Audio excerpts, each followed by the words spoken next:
Ginger. That's what you need. A mouthful of the good stuff and you'll see the back of any seasickness. Thank you for your support, John. Don't suppose you actually brought any ginger? No, I don't get seasick. Terrific. Don't worry, Sherry. We've almost arrived at Cordona. I can see land through the porthole. So much for docking by tea time. The captain seemed more interested in his maids than in his maps. Oh, is Sherlock grumpy? Cheer up. We're back where we grew up. It's exciting. What's changed? What's the same? Ugh. I'm starting to question whether the weeks-long journey was worth it. Travelling all this way, enduring this indignity simply to visit a grave. Even if it is my mother's. Ah, that's just Mycroft's nonsense, still rattling around in your head. Try to forget what he said. I have. I believe it was that this is a performative farce, a feeble excuse to avoid responsibilities, and that there was nothing to be gained from it. You needed to do this. Enough of the self-pity and doubt. So we're a little late. What of it? We'll retire to the hotel and visit her in the morning. It'll be worth it. Thank you, John. And if you want to notify the captain's wife of his indiscretions, I will not stand in your way. Ah, at last. I'm quite ready to get off this cursed boat. Come on. We'll go together.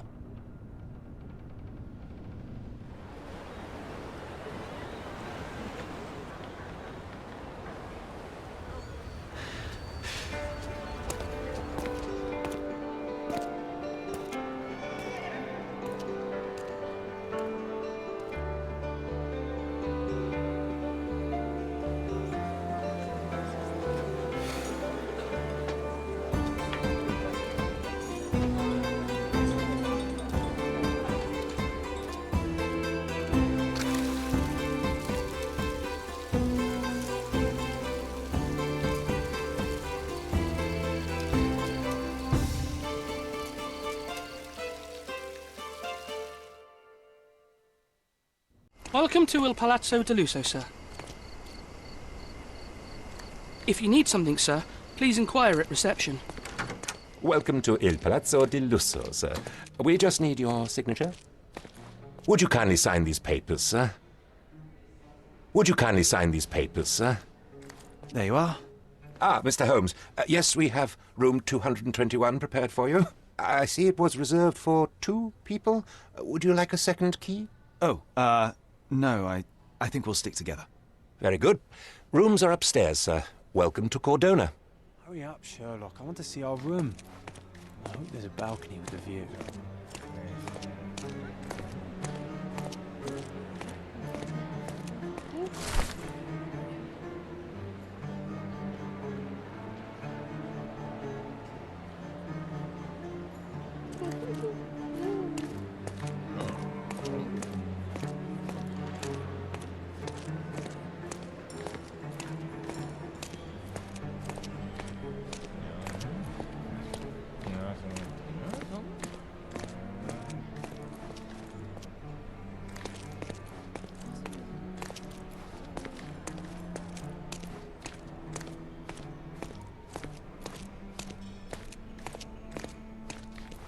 I apologize, sir, but your room is not yet ready. Perhaps, in the meantime, you would like to relax in the foyer? Tonight, the restaurant is offering a complimentary marlin ceviche to all our guests. Let's check what they have on offer. Let's check what they have on offer.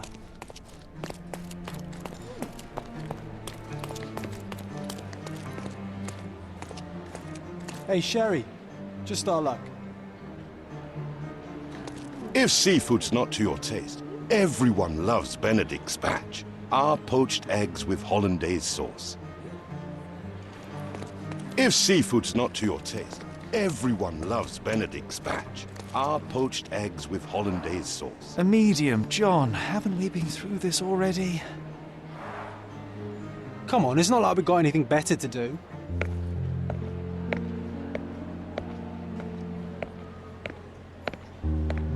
Excuse me, sir, but I believe Mr. Galich is conducting a séance at the moment. Perhaps you'd care to have your portrait drawn while you wait? Why? Pardon me? Why should I sit for a portrait?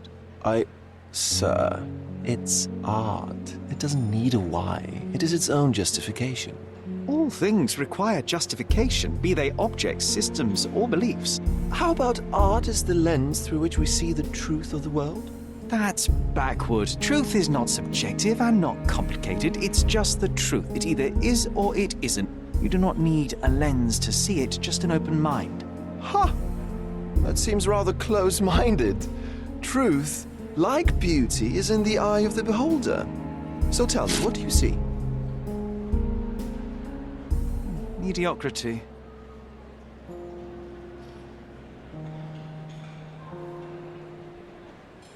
Come now, Sherry. What did he do to deserve that?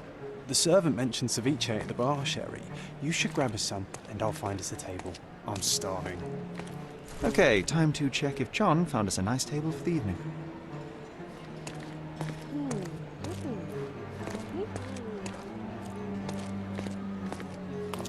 Sherry, I'm over here with my new Ursa.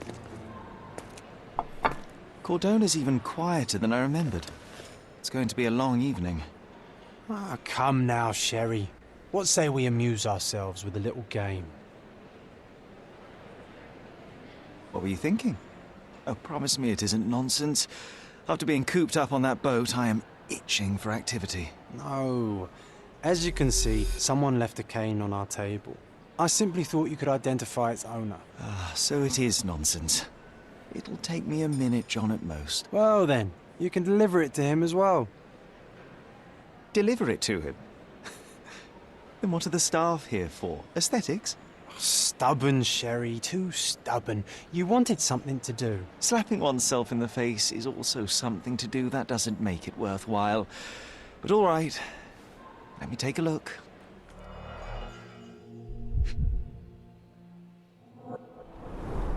The cane is made of ebony, it's worn uncared for, and bears the scars of numerous hits. A crest depicting a bulb of garlic in a meadow, perhaps the Fielding family or Meadows, or Craven, from the Old English name meaning garlic place. The hand grip is a head of a golden Javanese statue, probably stolen from a temple. The dents suggest it has been used as a bludgeon. This cane is an expensive and ostentatious weapon.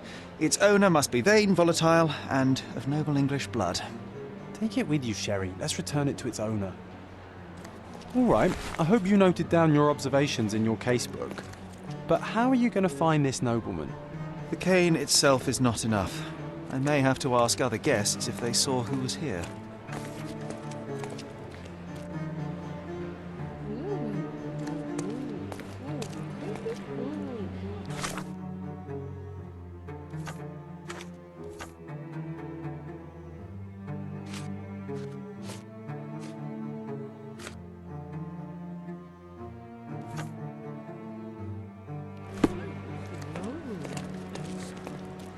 Is this familiar to you?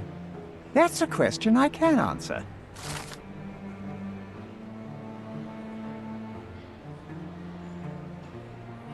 Well, even with your keen senses, Sherry, I doubt you'll find the cane's owner on your first try. And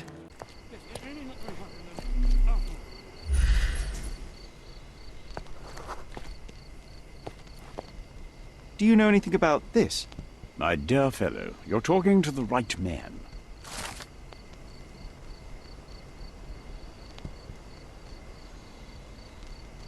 Hey, Sherry, don't we now have the perfect excuse to visit the seance? I'm just going to give the cane to its owner. You will not persuade me to take part in this show.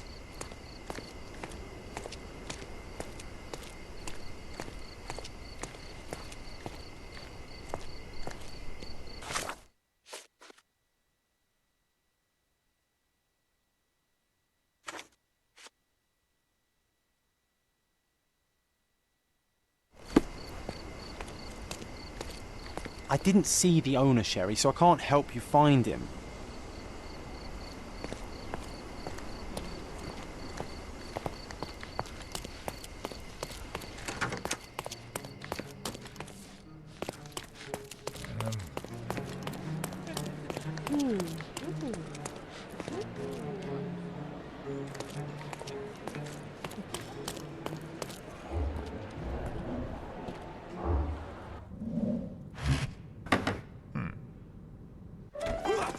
This hotel, this island, it's full of thieves. First my cane, now the diamond. Take your hands off me! Do you even know who I am?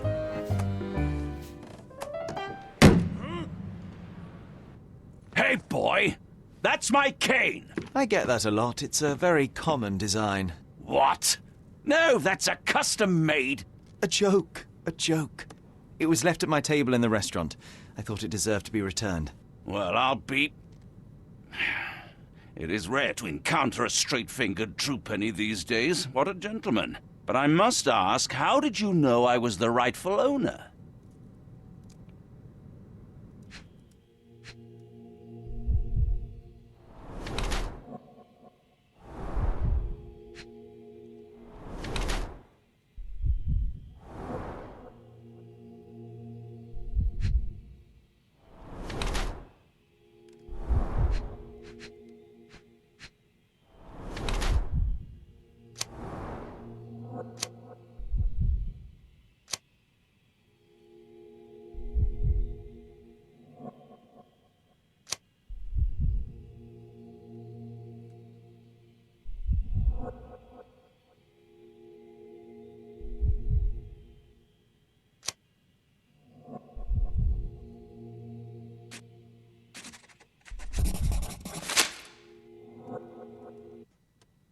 Simple deduction. Your cane told me everything I needed to know. I was after a strong, middle-aged man with a keen interest in adventure, noble blood, and affection for strong drink.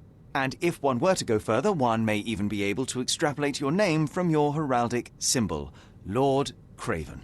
Marvelous. Simply marvelous. That's me, Lord Andrew Craven. You are the real medium. You hear that, Emma? Well, you found my cane. Perhaps you can locate my diamond, too. Yes, you should do it. It will be child's play for you, Mr. Holmes. And if a child can do it, then I'm sure the local police can suffice. The police? Why bother? I know this harlequin stole it. The only question is, where is it hidden? Fine. Give me my stick and I'll resolve the matter myself. This thief almost confessed after a single punch. I suspect a beating may result in answers of questionable veracity. Fine. I shall spare you and he the trouble if you first answer me this. You insist the medium robbed you during the séance. But what occurred exactly? It was a dirty trick. We were sitting here in the dark, chanting and holding hands, as expected. Then something began to appear from the medium, like a cloud or a bubble. The swindler called it ectoplasm. Ah, yes. Common in the spiritualist trade, and quite the spectacle. Indeed, perhaps too much.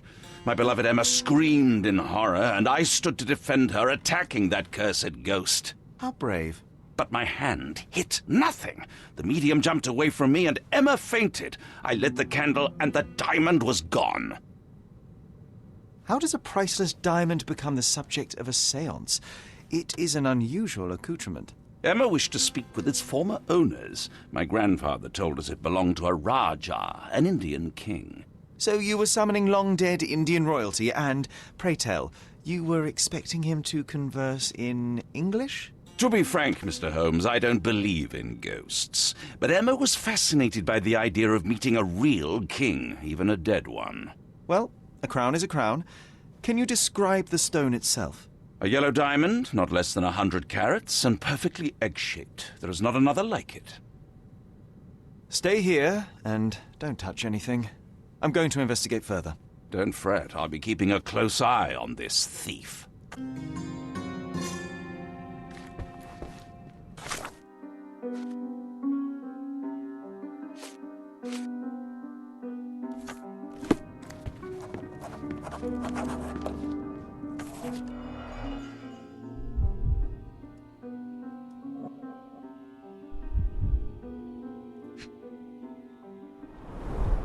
There are light traces of rouge on the edge of this wine glass.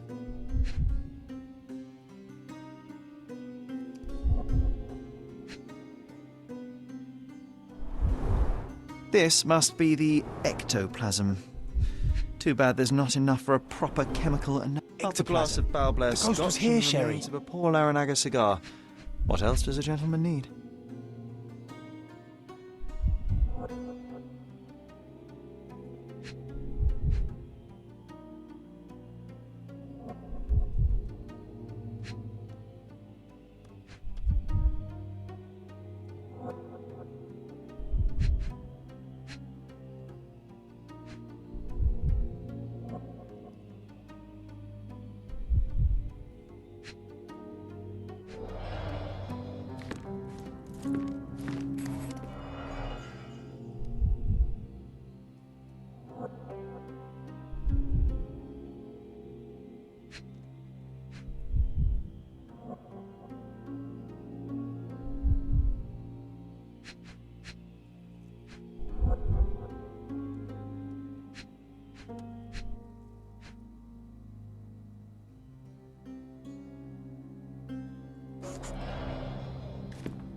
What happened here? I don't know. The ghost. I summoned it as usual, but then it all went wrong. The lady screamed and pointed at Lord Craven. And there was a shadow. Such a mystical force. It terrified the lady. And it must have taken the diamond. Who else could have? Do you feel the presence of any supernatural entities at the moment? Are you joking, sir? My nose is broken, this maniac wants to kill me, and you're asking about the spirits? I suppose this can wait.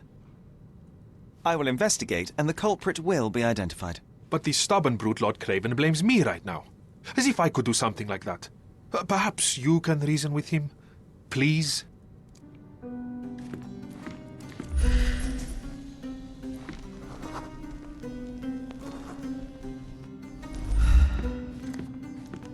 Thank you for helping us resolve the situation, sir. Oh, I love the ambience. Nice and creepy. Pale skin, quickened pulse, unsteady breathing. She's barely conscious. The feebleness of women. Really, Sherry? Poor thing.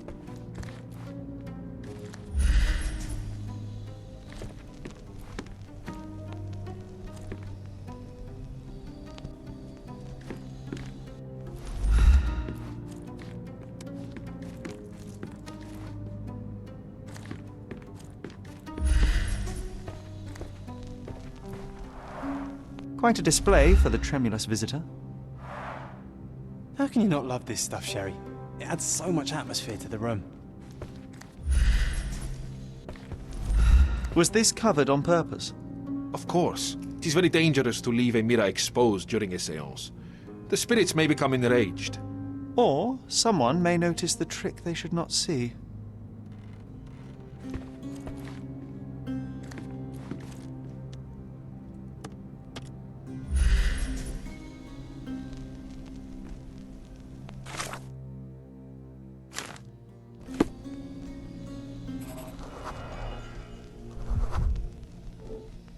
The diamond was placed on the table so that all participants could reach it.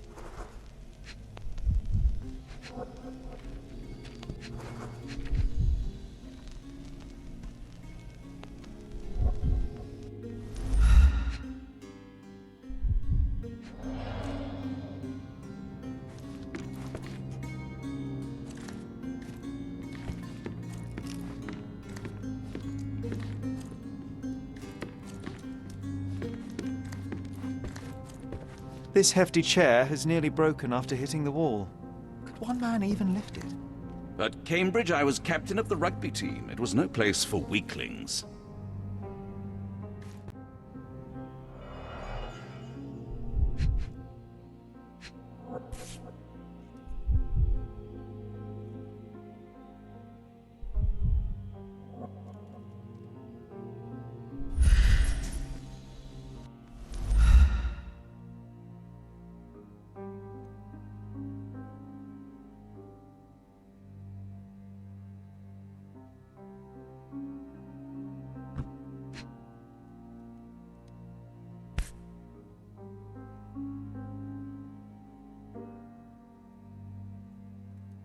This brooch is old and cheap, but the moth design has its charms. Ah, seems like you're ready to delve into your mind palace, Sherry. I'm sure you'll make some good deductions.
It seems there may have been an unexpected visitor outside the window.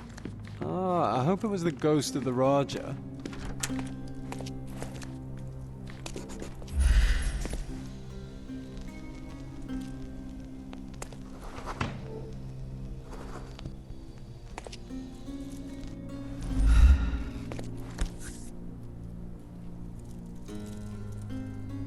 This looks recent. A shoe with a broken heel will surely leave scratches. All right, John. Do you think a ghost could leave this footprint?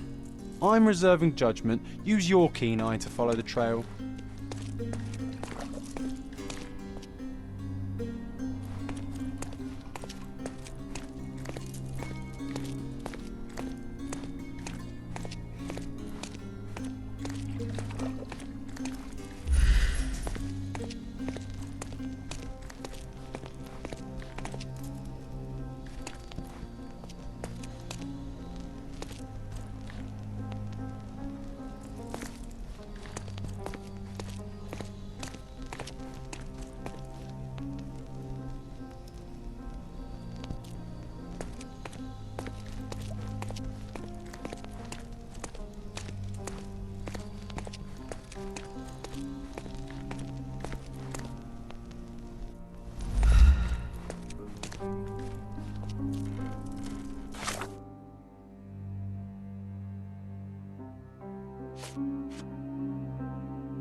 Size 4 with a broken heel. Size 4 with a broken heel. Rose D'Amour. All the maids in the hotel wear this exact shoe. So, definitely not the ghost of a Raja? Unless... No, what a shame. Our witness was a nosy maid. Searching the entire hotel could be difficult. Perhaps the other maids can help us find her.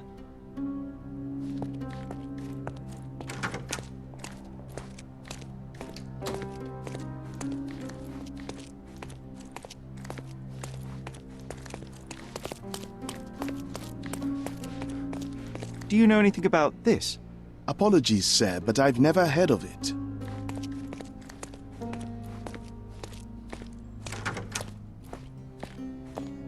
This reminds me of the fairy tale, Sherry.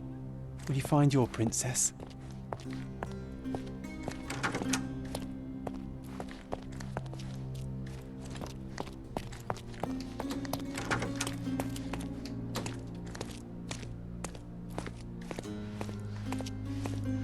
Is this familiar to you?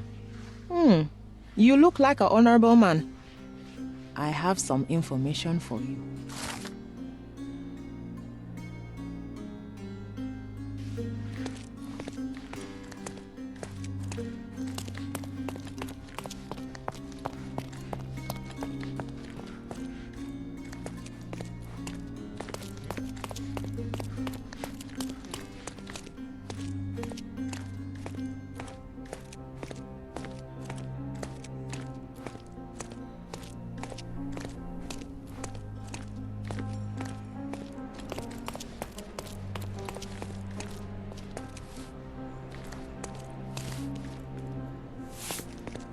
Finally, there you are.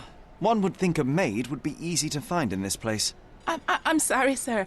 Do you need more towels? No. You are the maid who saw the ghost in the seance room, yes? How did you know? Simple. You changed shoes after breaking a heel while fleeing the scene. I'm sorry, sir, but if I may ask, who are you? A precious diamond was stolen during the seance. Lord Craven entrusted me with its recovery. I'm sorry, sir, but we are forbidden to discuss the private matters of our guests. Are you also forbidden from peeking into private rooms, Miss? Saletta. Lucia Saletta, sir.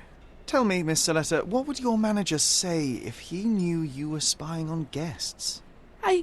Oh, please, sir, don't tell him. I have a family. I need this work. I won't, but only if you answer my questions truthfully. And don't play coy. I can tell. Describe what happened during the seance. A lady and two gentlemen were sitting at a table, touching their hands to something. The medium started to whisper and chant, and a ghost appeared. A ghost? You're confident? It was unearthly, sir. It grew from the medium's chest.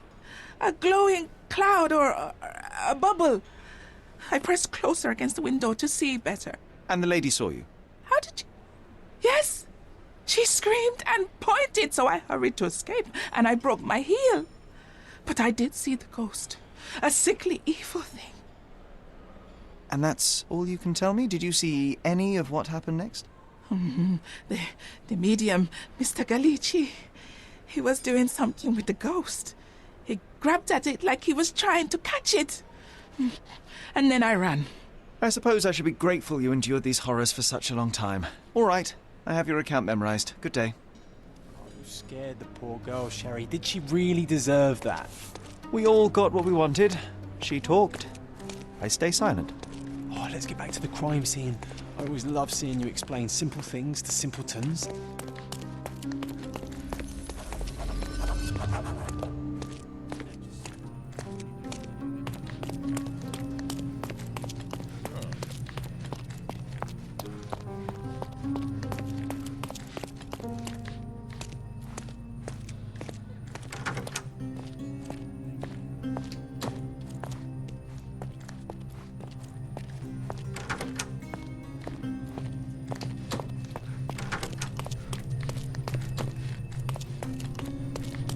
Lady Craven retired to her room to rest.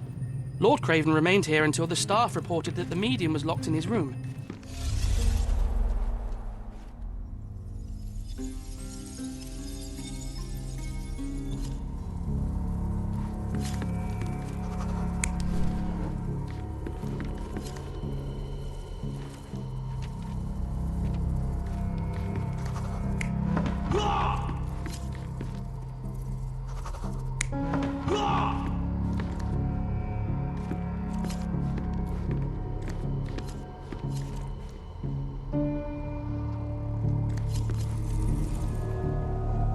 You're not even trying, Sherry. Concentrate.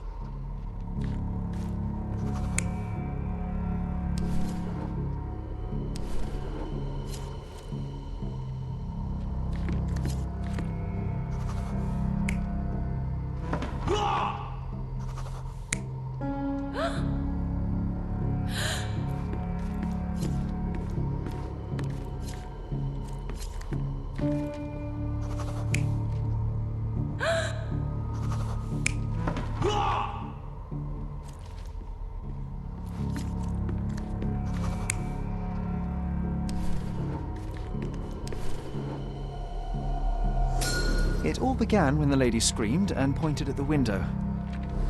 Lord Craven jumped up, ready to face anything, ghost or human. The medium shrank back in dismay. He was not expecting such a reaction and had to quickly hide the ghost. The lady was the only one left touching the diamond, at least until she fainted. Amazing. It's like you saw it with your own eyes, sir. Oh, I forgot that you were here. I guess I should discuss all of this with Lady Craven. The Cravens are upstairs in room 226. It is one of our finest suites. If the lady was touching a diamond, then she would have felt the ghost take it. What do you think it felt like, Sherry? A jellyfish?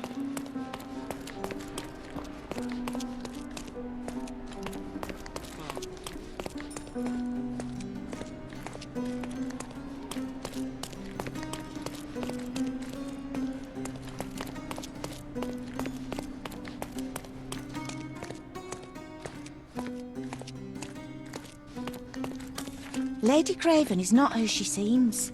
Remember her behaviour in the hall.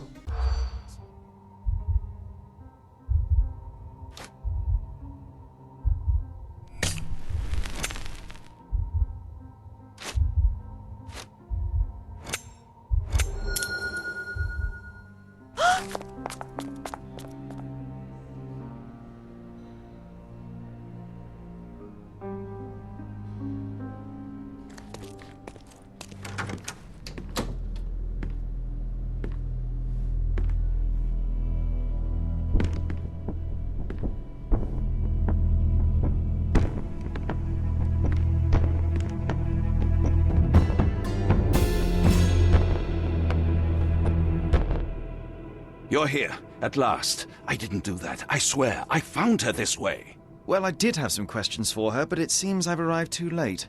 Now it's a matter for the police. Mr. Holmes, you said it yourself. They're children. They'll only make things worse. You promised me you would investigate. Investigate a theft, not a murder. Fear not. I will tell them all I've uncovered. Please, help me. The police will surely accuse me of Emma's death. You were the only one who can find the truth. Fine, but only because it's slightly more interesting than the walls of my room. Tell me what happened. Look, after you left, I waited in the seance room until the servants locked up Mr. Gallici, the medium. And was your mistress there too? Oh, so you know? I suppose I shouldn't be surprised. Regardless, the staff took Emma to her room. She was still feeling dizzy. So you didn't follow her. Interesting. Is Mr. Gallici still being held, and where did the servants secure him? He's in room 225, but that pigeon-livered man at the reception desk refused to give me the key. Well, I will have to visit reception myself then. Perhaps he will listen to reason. Where did you go instead? To the bar. It had been almost an hour. I see. And how long did you stay? I partook of a well-earned whiskey or two before retiring upstairs. Ask anyone there. Now we arrive at the tragedy at hand. So what transpired after your detour to the bar? I headed up to my room to find Emma on the bed. I didn't pay her much attention at first. I was still preoccupied with that damned medium. But when I realized she was silent, I drew closer and discovered she was dead. What's more, the diamond lay right there beside her. Oh, well, that is splendid news. Splendid? The return of the diamond will be cold comfort if I live out my days in a jail cell. You must help me. Let me see what I can find. Barely an hour has passed and you already have yourself a murder.